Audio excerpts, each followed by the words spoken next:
All right, everybody. I am thrilled to be joined again by the distinguished journalist and author, Tamar Jacoby. She is now the Kiev-based director of the Progressive Policy Institute's New Ukraine project, and she's been kind enough to make time to join us a few times now to talk about that war, that country, and what's going on in Europe. So, welcome back. Nice to be here, Edwin. Can we just start with where are we in the war? Uh, it's a fraught topic. We're we're Right? we're we've had the fourth anniversary. So, in Iran we're going into we're at 2 weeks. Here we're at 4 years plus. Um, a lot has changed in some ways, and a lot has not changed that much. The front line has hardly moved in about 2 years. The technology has developed just revolutionary technology compared to, what the war looked like in 2022 compared to what the war looks like now and sounds like and how it kills people. That's all dramatically different. Um, People in Kyiv and elsewhere are tired, but they are not giving up. Um, it's an existential war for them. If they give up, that's the end of their country.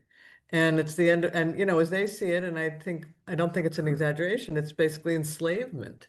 They go back to being ruled by the country that dominated them for 300 years, and they didn't like it much. And they don't think much of that way of life. They don't want the central government controlling everything, and they don't want to be cut off from the West. They're very democratic, they're very Western looking, and so they're fighting for their very lives, the life of the nation.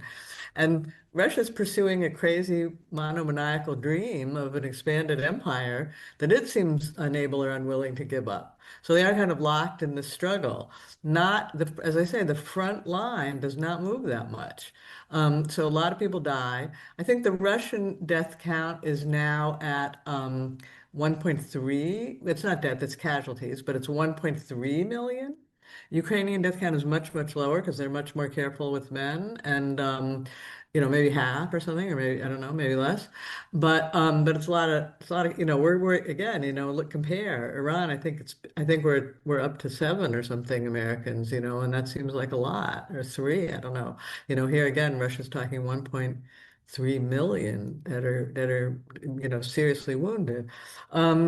So the war goes on. I don't see a sign, I'm trying to summarize. I don't see a sign of ending anytime soon. Trump, I'm sure you want to talk more about this, but Trump has been trying to force a peace on what Ukrainians see as very unfair terms. And I do both want to Ukraine get to and that. Russia have Let me gone back up one along. second. The Okay. reason why I asked you for an update on the war is because it's it's fallen off the news in the United States. I mean, here you have, as you say, 1.3 million casualties on the other side, but even if it's a third of that, you're approaching 2 million casualties in this war. For uh, I don't want to make light of 100,000-ish casualties in Gaza, but that got all of America's attention. And seven casualties in Iran, or yeah, well, not in Iran, but in this Iran war, gets all of America's attention.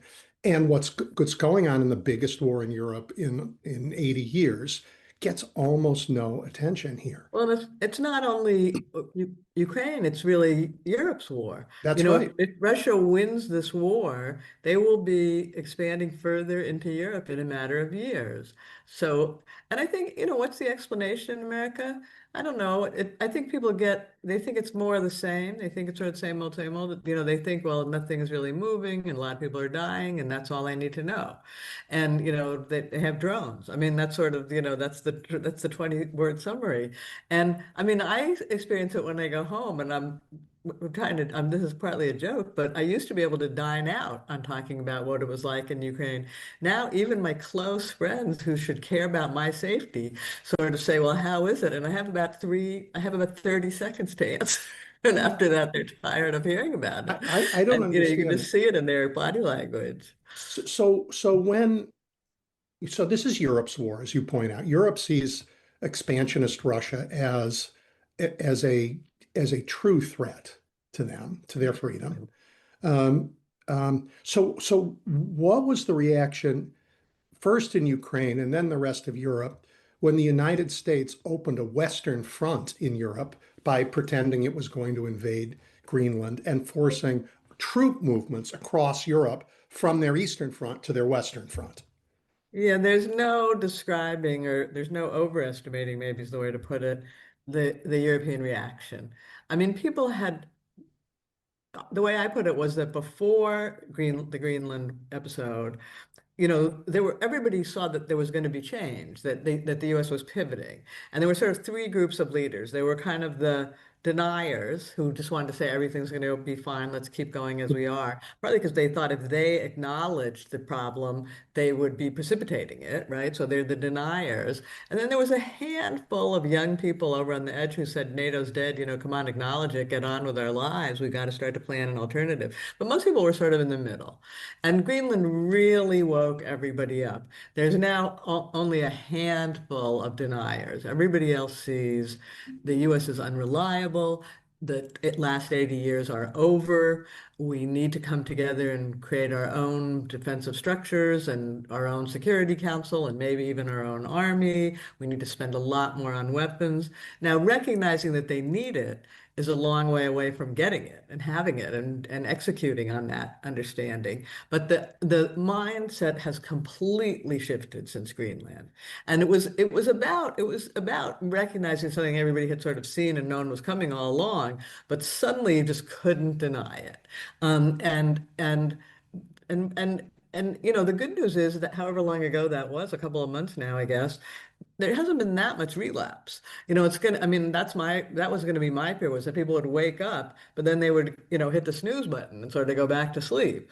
But they have not really hit the snooze button. They are trying to move ahead with what they say they know, what they understand they need. It's very hard. You got to have 27 squabbling siblings have to agree on something. That is not easy.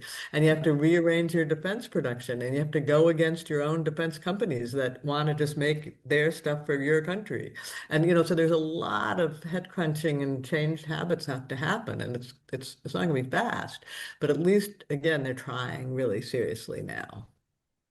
I, you know, I blame this entirely on Donald Trump's antipathy towards NATO and his bizarre relationship with Putin, but I'm not sure that's right. I don't actually think that's right. Yeah, I don't think it is. I mean, I think after 80 years of dependence on America, it was time for Europe to wake up. It was Yeah, time for America to say, maybe we have to, think, I mean, not that we have to walk away, not that we need to get a divorce, not that we need to be rude to you or threaten to invade you, but let's have a serious rebalancing that isn't just about us keeping you as a client. I mean, it wasn't just that we spent all the money for all those 80 years or a lot of the money. It was that we basically decided what should happen. I mean, we didn't want European commanders. We didn't want Europeans to have sort of independent defense capabilities. We thought it better that we keep a lid on it. And it was a kind of infantilization that suited both sides for 80 years. And it was time to end that infantilization. It's too bad it took what it's taken, but it's good, and again, what you want is not I mean, it's a bad metaphor, because it's still sort of infantilizing. But if you think of it as, the head of NATO called Trump daddy, and everybody in the world winced. But in some awful way, America did play daddy for 80 years. And, as one European put it to me, America would propose something, and we might quibble and differ and slow it down and change it a little bit. But basically, we did what they proposed. And now you have 27 countries and they have to figure out how to do it together. And it is not easy. I mean, But I don't think it's just Trump. I think Trump just, again, sort of precipitated it in his rude, ugly, nasty way. yeah. But I think it did have to be precipitated. And I think it's, in some long run thing, it's going to be good that it's happening.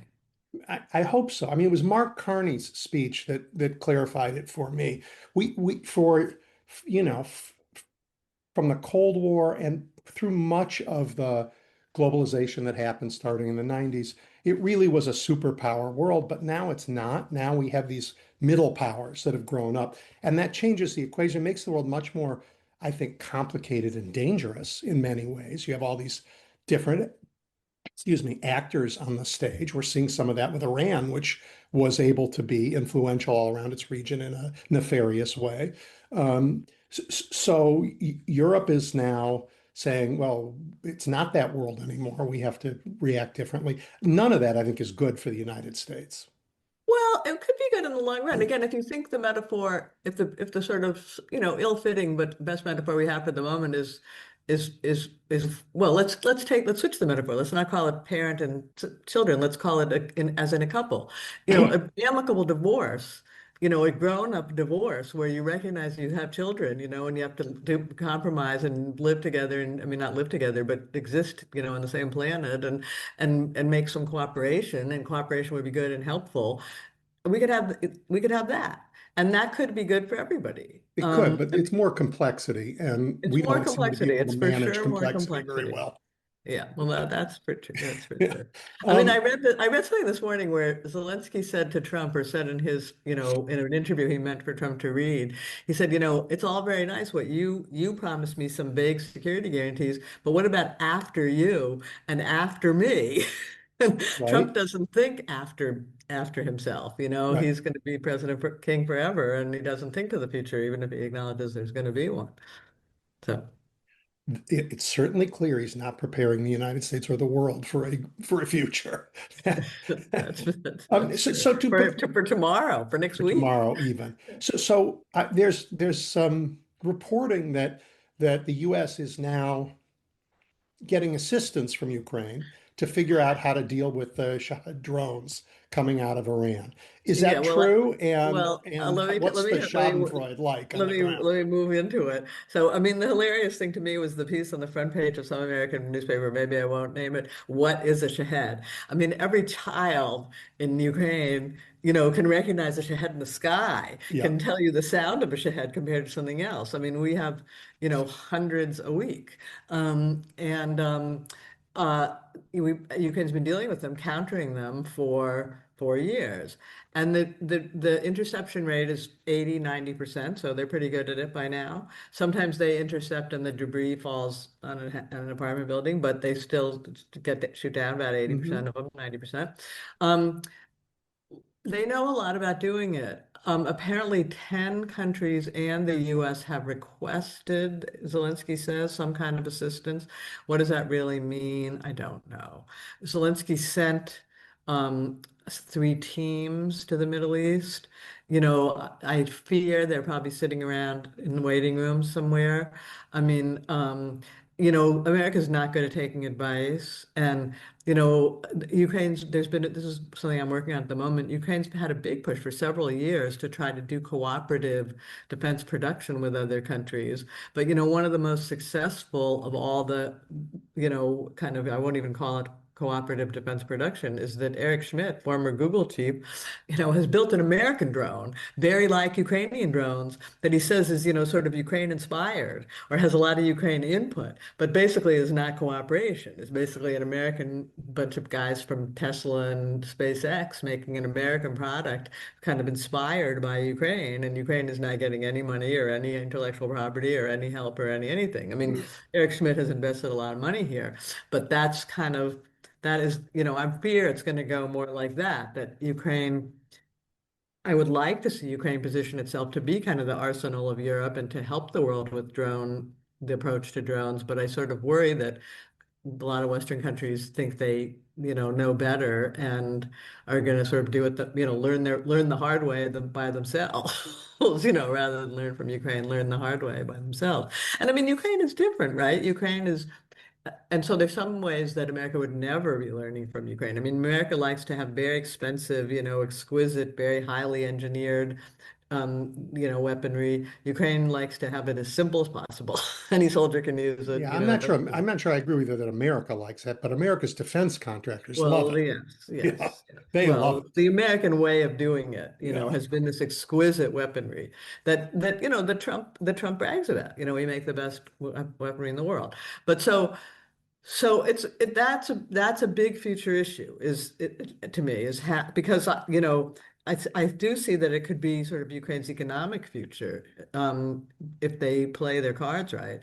But the question is, will the West really listen to them, and can they really help, and do they really build these cooperative relationships? And I don't know what's going on in the Gulf right now. I mean, so in a way, I took us away from your Yeah, question, but yeah. I Well, think so they've so that's sent some interesting, people. though, that I mean, you're thinking that Ukraine's economic future is in partly in military production, and that at the same time that Europe needs military production that's not coming from the United States. Yeah, Um, could be plus plus plus, right? If they could work it out, and a lot of people are thinking about that. There's a lot of European companies are trying to, make partnerships here, and a lot of European countries are trying to make partnerships here.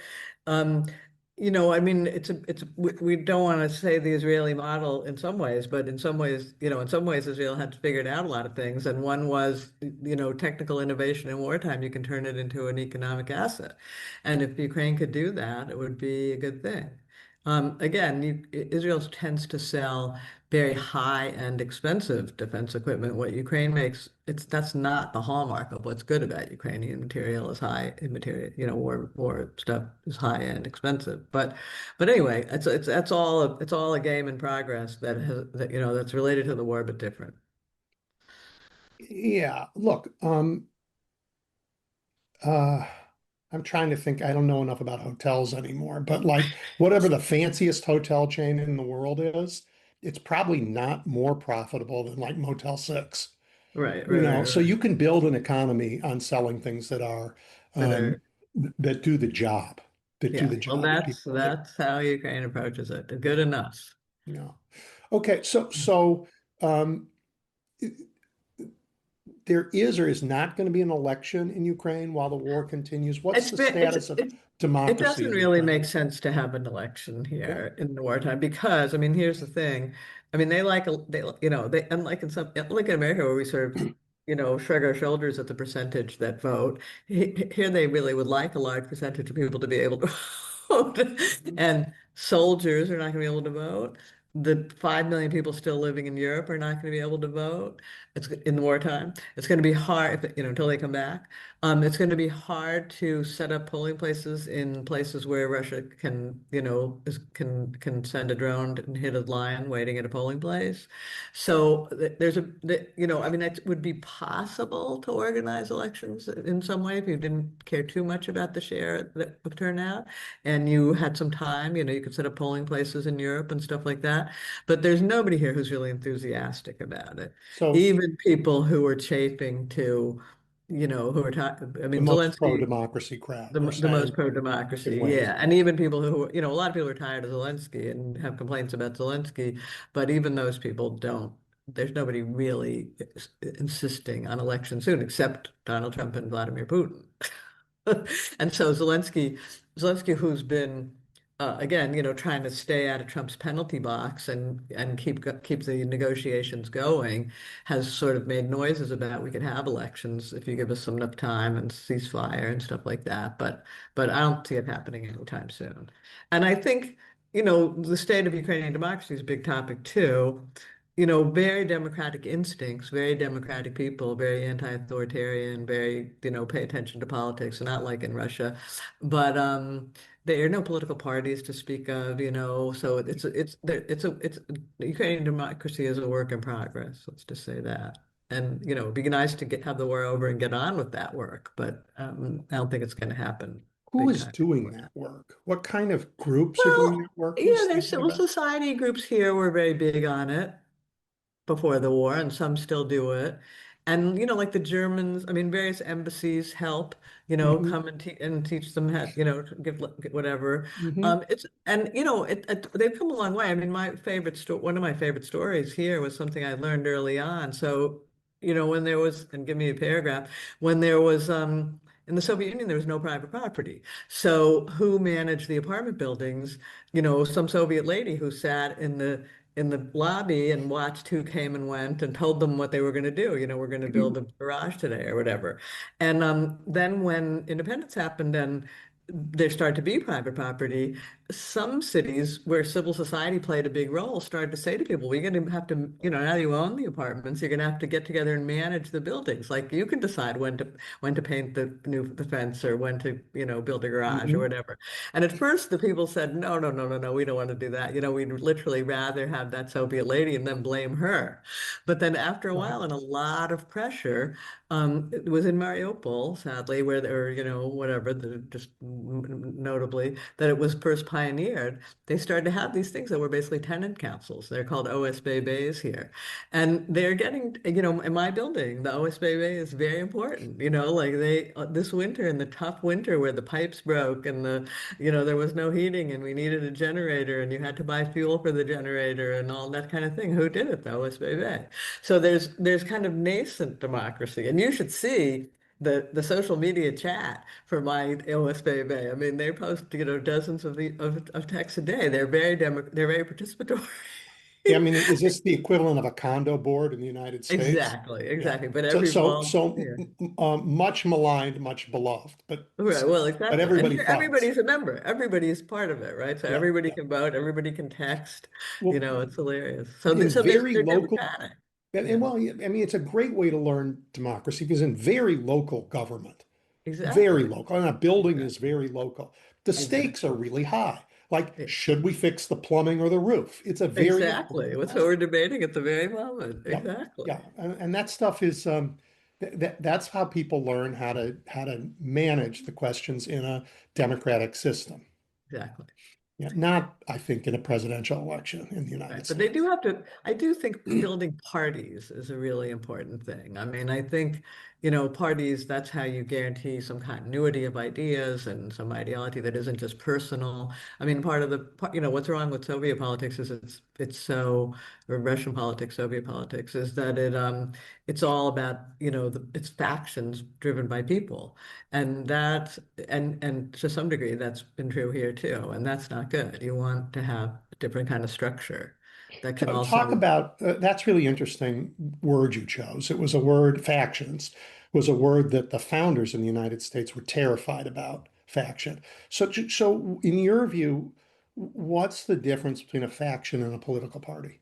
well again, so when Zelensky came in, and I mean this is true of Macron too, it's not just in Ukraine, but people voted for Zelensky. They didn't vote for a bunch of ideas that Right, Zelensky embodied, that Zelensky learned from the guy before or five guys back. right. They voted for Zelensky, and and a bunch of members of the parliament were voted in then too, who were basically loyal to Zelensky. And when Zelensky, and I mean, if you look at Macron, when Macron sort of lost his luster, what was left? There wasn't, he doesn't have a successor. There's not a body of ideas that really that is being passed on. I mean, it could be passed on. Macron stands for things, but there's no sort of institutional structure that stands for it. And there's no people like belonging to clubs, look at Americans. I mean, in the sense of Democrat, Republican, what party are you? Sort of a way to kind of vaguely shape your political beliefs. And again, if it gets, especially I think when it gets mirrored, I mean, I haven't thought about any of this systematically before, but when it gets mirrored in the way government works, where it's about loyalty pyramids, which is a lot of what, used to happen here and increasingly we're moving away from, but still happens to some degree. There's some guy at the top that some bunch of people are loyal to. Even if they're not kicking back bribes, they're sort of living by his protection. If you have parties, you get less of that, working I parties. see. So that's really, and if you make that distinction, then the breakdown of the Republican Party in the United States is a move from a political party that stands from something to a faction that is where do we get ours? Where Exactly, do people come from? exactly, exactly. And it's also that same kind of protection politics, right? Like you can move ahead with your project because you have a line to the guy at the top. That's not the way anything should work in the world, you know? That's the way a lot of the world works. It just I hasn't been know. here for Yeah, anybody can yeah. remember it being here before. Um, so, how closely over there are people following politics over here? Pretty closely. I mean, they were. they don't always have a clear view. I mean, if you remember, and I think we may have even talked about this, people had a lot of hope for Trump. They were so sick of Biden that I mean, they followed the passage of the supplemental, you know, and they stuff like that, and they were so sick of Biden sort of you know, give enough to keep the Russians at bay, but not enough to win, that they really had hopes that Trump would be better, that he would be bolder and, you know, take their side. And so they followed the election pretty closely. And then of course they were immediately very disappointed. They're now pretty disappointed about the world in general. I mean, they do feel that they're fighting on their own and that the world, you know, talks a good game but doesn't help enough. And I think that's largely true. And so I think there might be a little less following now. I mean, I don't know, you know, Mhm. I haven't, it's not something yeah, I mean, that's what I would say basically. We continue to hear from, Trumpists, J.D. Vance and Trump himself. Ukraine can't win, so they need to cut the deal. Right That's now, they need to ridiculous. cut the, they're just going to lose. That's ridiculous. It's just ridiculous. I mean, it's not, Russia has, you know, the joke is that Russia in World War II, in 3.5 years, Russia moved from, you know, Moscow to Berlin. In 4 years here, Russia moved from Donbass to Donbass. It's like, you know, in many places along the front, they've moved like, you know, matter of yards, not even kilometers, not certainly, and, you know, not miles. So they're not making progress on the front. They have more men.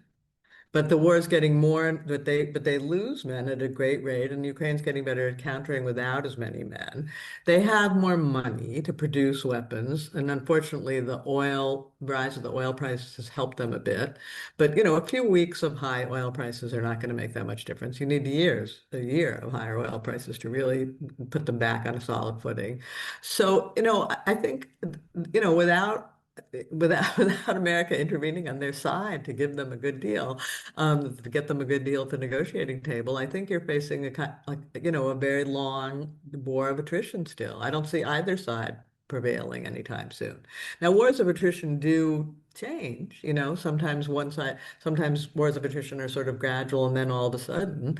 Well, World War But One was that. Kind of just I don't see finally. that happening here. I don't see that happening here. Again, Ukrainians, yeah, I don't see it happening here. I mean, Ukrainian are keeping up with despite a much smaller economy and a much less developed industry, they're keeping up with the weapons innovation. You know, one week one is ahead, and the other week the next is ahead, or 1 month or one period. But they're keeping up step by step. You know, Russia tried to break our morale, the Ukrainian morale this winter. And I mean, it was horrible here this winter. It was horrible. You know, I can't describe it. I've never been so happy about spring. I mean, I mean, my building was okay because we had this OSBB and we'd organized a lot of stuff. And I personally had organized some stuff in my apartment. But a lot of people went for 2, 3 weeks without heat, without electricity, without plumbing. I mean, plumbing is the worst. I mean, think about it. You can't flush the toilet and you can't wash the dishes, or maybe in the other order. You know, it's horrible. Hmm. You know, Hmm. and you know, old ladies walked up and down stairs to buy their groceries, you know, with no elevators, 10, 14 floors to buy their groceries without elevators. And nobody wanted to give up. You know, people didn't like it, but like they didn't say, "Oh, we've had too much of this." And And what's Russia, you happened know, to prices? Has there been inflation during all of this time? no, the prices. I That's mean, maybe good. some. I don't know. I don't know But not follow the stats, noticeable. but Not, yeah, not well, that's noticeable. amazing. Yeah. No, the economy, they have good economic management. As far as I know, they've sort of kept the economy going. Hmm. But I mean, so you know, the will is not broken, the innovation is not broken. I've just been doing this project writing about the people who do the defense innovation, and you know, they're like Silicon Valley entrepreneurs. They are high on themselves and high on what they're doing, and confident that they're, you know, going to beat the other side. And it's a very, you know, that's, I mean, what you learn in a war zone is that it's sort of an emotional roller coaster, and they're definitely the high side. But to interview with one of them, you come away thinking that Ukraine's going to rule the world. Well, so the battle lines haven't moved very much. What is there? What's the connection between the people where you are and the Ukrainians who are in occupied parts of the Yeah, country. yeah. Well, there's no connection to people in the actual occupied part. I mean, they're Yeah. cut off. You know, maybe you have some pigeon that goes back and forth or something, or some tricky way that you communicate with your father stuck Hmm. behind the lines, but there's no real communication. Um, and even I mean Keep is a long way from the front, you know. It's a 6 hour drive or whatever from the front. And except for this winter, I mean this winter reminded people that they were really at war and gave them sort of some of the war spirit. But you know, now that it's spring, people are sort of back to, and there's still air alerts, you know, every couple of nights, but people are sort of back to getting on with their lives. Whereas, you know, it's very different at the front. People are, you know, fighting every day. Does And everybody have family involved in the war? well, people do. A lot of Yeah. people do. I saw stats early on. It was sort of like two-thirds. I don't know if that's really true, but a lot of people do. And it still feels very far away. And some soldiers complain that, you know, some soldiers say go on, you know, we're glad that life is still normal. That's what we're fighting for. Other soldiers say, you know, we feel forgotten. And the front's, I mean, this is where I wouldn't, you know, Russia's not making progress, but Russia's making life a little more miserable on the front. I mean, the city I used to go to a lot, Sloviansk, was, you know, was always a garrison city, but I could take the train. I mean, I took the train, used to take the train, and then I took taxis and stayed in a hotel, and it was, you know, I felt like I was visiting a, you know, poor city. You can't do any of that anymore. It's much more dangerous. There's no train now. The hotels are all destroyed. There's a lot more aerial incoming every day. And then that's about technology advances. And Ukraine's making it tougher for the Russians too. Basically, what used to be a front line is now what they call a kill zone. So it's now like 20 I miles was going to wide ask you on about either that because side. I Yeah. want to actually explore that a little bit. It's an idea that Americans don't understand because we still, when you say the front, people think World War One, and you have trenches, and they're over there and we're over here, and they're close. But because of the drones now, um, you really don't have a traditional front. Well, I mean, you sort of have a place where your, you know, area of predominance ends and their area of predominance ends, but it's about, but the band kind of between the two is about 20 miles wide, and there's drones flying over everything, and even 40 miles from those frontline cities, the roads now in Ukraine have like netting over them, have Mm. sort of big cages covered with fish netting, because that at least could hold the drone before it drops and explodes on you. And is it a fail-safe thing? No, but it's some protection. So the Russians have drones that can go quite far, and so do the Ukrainians.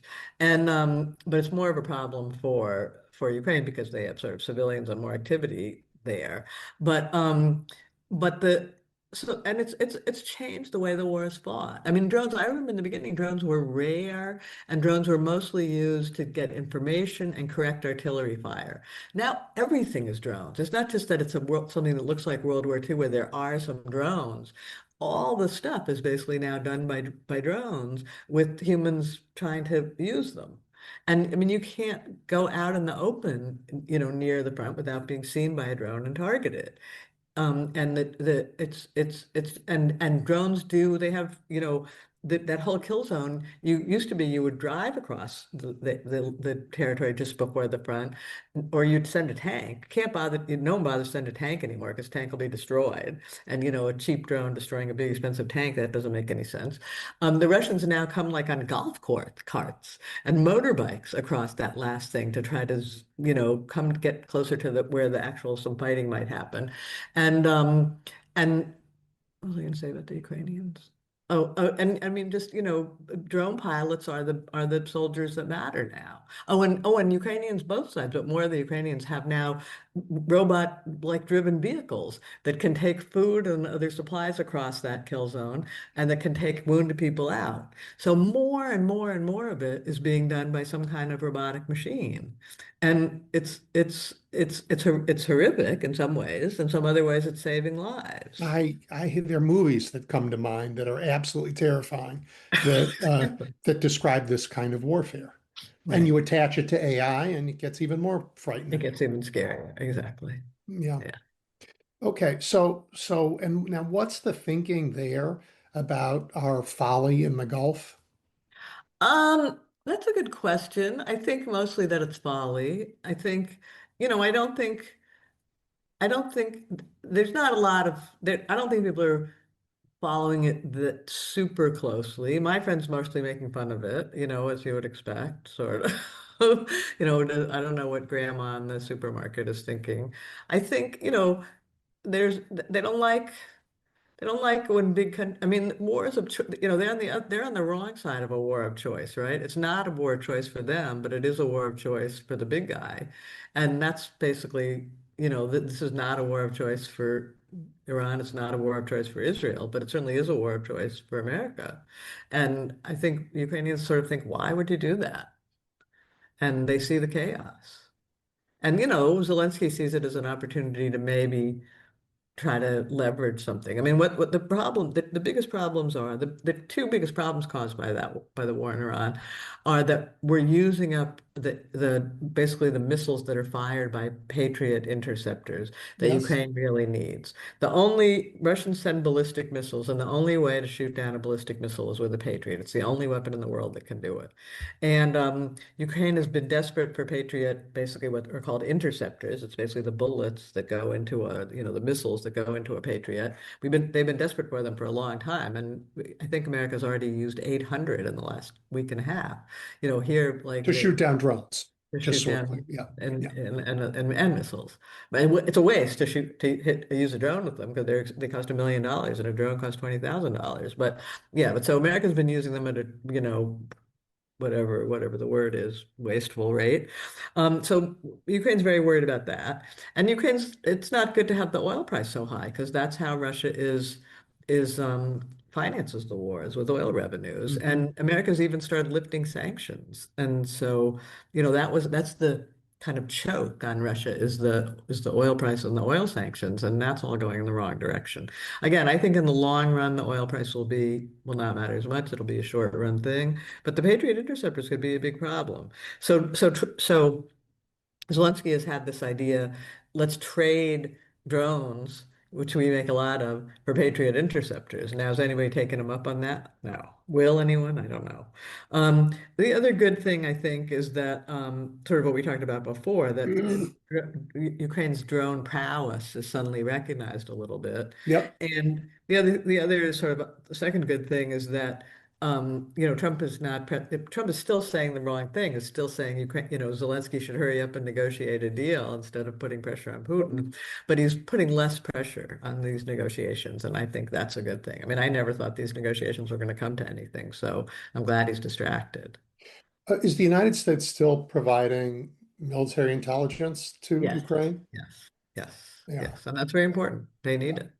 I that's mean, good. France is doing more, and maybe by now some other countries are doing more, but they're still heavy. I mean, what U.S. provides is that intelligence and the Patriot interceptors. Even if we don't give them, we sell them to Europe to give to Ukraine. And Zelensky thinks that only America can make peace by pressuring Russia. Now, I don't think America's ever going to pressure Russia, so I don't know why he's so idea, but he is. Well, I would say ever is a long time. Certainly not in this administration. Yeah, Yeah, yeah. Okay, I'll hopefully leave it at that. yeah. I mean, I think there's still an interest in the United States in pinning Putin's ears back. It's just not in the administration. But Well, yeah, Americans, you look at polls, Americans are not Putin's fans, and yeah, they are utterly mystified by the yeah, president's relationship with yeah, him. yeah. Well, Yeah. let's hope so. I mean, again, it's hard for me to see. It's hard to know. It's hard to know. Let's not be pessimistic about the future. We don't know yet. Yeah. All right. I mean, in another part of your life, you were involved in job training and helping people figure out how to build careers. What does that look like in Ukraine? I'm trying to imagine what the future of Ukraine Yeah, yeah. That's going to and be a big looks like. issue. That's going to be a big issue here. It's already an issue in the sense that labor shortages are a big issue. I mean, because a lot of people have left and because soldiers are fighting. I mean, there's a lot of big percentage of the country is fighting. Um, so, and a lot of companies have problems with that. And there's a lot of back and forth with the government about can companies have what they call reservations, which are basically deferments. Can they get their workers deferred? Um, After the war, there will be a big need for rethinking what the economy is, or if not rethinking, a Hmm. resettling of the economy. What is it? What are they going to make? It used to be that the biggest things here, but traditionally the biggest things were agriculture exports, and they were sort of an industrial base for Russia. And they were sort of coming into their own and some of those things by 2022.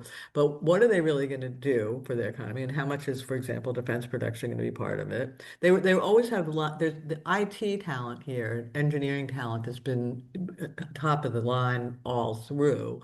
So to the point that even before the war, 20% of Fortune 500s had like software shops here. And is that part We're of because using the university system there yeah, and produces talent? focus on math and the Okay. education system and its sort of tradition of engineering and math. And so a lot of IT talent. So the question will be, how do they plug into the global IT and software and that kind of development world? They're not at the forefront now of AI, for example, because Mhm. they've been doing something else, although they have some AI. But how do they plug into that? And then how much is defense? So there's a big question about what they will do. And then there will be a question about where they do it. Because, I mean, it's unlike, a lot of stuff used to happen in the East and it's already moved to the West. So that but will more, how will that work? And, so big issue, I mean, the big issues of the piece are, will people come back? Will there be enough guarantees to allow investment to flow? I mean, if you look at Poland, Poland has been really the economic miracle of the past 20, 30 years because of European investment. Will that investment come to, and the opportunities for investment in Ukraine will be huge. It has to be safe for investors to come. Sure, sure. So before you get to workforce challenges, a lot of these other issues will have to sort of settle. Workforce, as I say, labor force is already a challenge. And, do they have are they thinking about training the way we have? No, we've given a lot of thought to training, but they'll get there, Okay. as they need Um, it. uh, I'm sitting in Chicago. Chicago is a very large Ukrainian community, and it got larger in the last couple of years. What do people, I mean, do people there, are they understanding or resentful of people who've left? And what would the people there want to say to the Ukrainians here? Yeah, Because, there is a certain resentment might be a big word, but there are definitely tiers. There's definitely a sort of some kind of spectrum here. Let's put it that way, between how engaged you are. And soldiers, are sort of at one end, and the people in America are at the other end.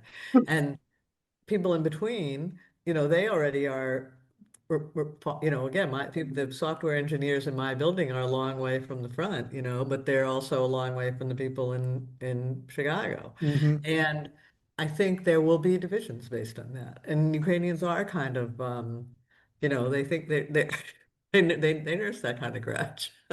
So but I I think mean, that will be a are the challenge. expats sending money back and doing the things? People send stuff and people help and people are in communication and it matters a lot to Ukrainians. Outside attention matters a lot. And I think, to the degree that the diaspora is helping, it means a lot. Mhm. But on the other hand, there is a certain, we stayed and stuck it out and you didn't, sentiment. Yeah. And how it will all get resolved at the end how society will come together in peacetime those will be issues. The In soldiers the versus last few civilians. years, Ukrainian restaurants, not far from where I live, were never full, and now they're packed all the time. Right, In part because there are more Ukrainians here, but also in part because Americans want to support right, Ukraine in ways that our government isn't. right. Um, and so I would think some of that would, I mean, it's certainly supporting the expat community, but I'm hoping some of it is making a difference there too. Well, again, it makes any foreign, when feeling for it's very hard to be suffering and feel forgotten, right? Yeah. And so and attention really helps, and I mean, the number of people and I think it's absurd and I sort of, try to discourage it, but the people who express great gratitude and appreciation to me, I'm not doing that much. But I'm here and I've stuck it Hmm. out, and that just means Hmm. a lot to people, and the attention means a lot, and any kind of foreign aid and the European aid means a lot. There's also, wanting more and sort of depend, there's variations on the theme, but it means a lot. And I encourage people to come. When European politicians say to me, "Oh, well, I didn't want to look patronizing, or I didn't want to do this, or I didn't want to do that," I said, just show up. Makes a Just show difference. up. Yeah. Okay, I think we're going to leave it there. And the reason why I wanted to do this is I do not want this to be forgotten. I think it's not just important for the people of Ukraine. It is important for the future of freedom on the planet. And we have a president who doesn't see it that way, but I'm hoping the American people still do. Yeah, no, well, I apologize if I got too techy. Nope, I wanted to have that conversation. Okay, okay. But thank you. No, and I appreciate that. And I think Ukrainians appreciate that too. So thank you very much. All right, appreciate your time.